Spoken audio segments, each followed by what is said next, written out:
FBR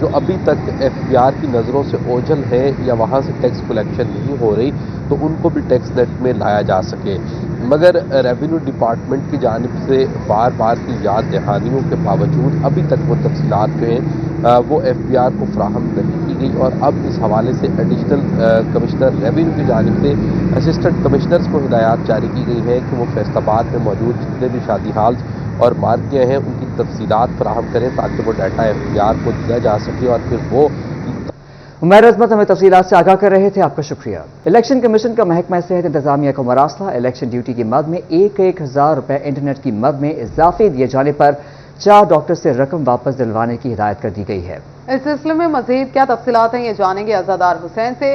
عزادار بتائیے گا کہ کون کون سے ڈاکٹرز شامل ہیں اس میں؟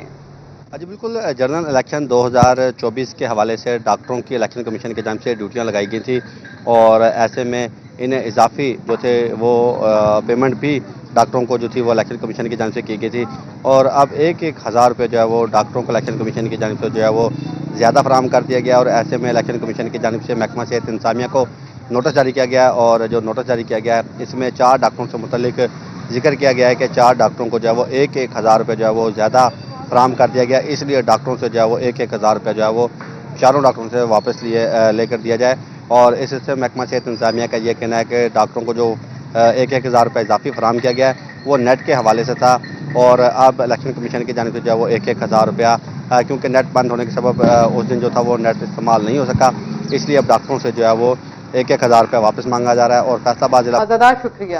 ٹوبہ ٹیک سنگھ میں ریلوے اسٹیشن پر مسافروں کی مشکلات کم نہ ہو سکیں، روزانہ 2,000 سے زائد مسافر جان جوکھوں میں ڈال کر ریل گاڑی پر سفر کرنے پر مجبور۔ اسٹیشن سے گزرنے والی 5 ریل گاڑیوں کے اسٹاپ کا دورانیہ صرف 2 منٹ نکلا۔ 2 منٹ میں ریل گاڑی پر چڑھنا اور اترنا بہت مشکل ہے، مسافر پھٹ پڑے۔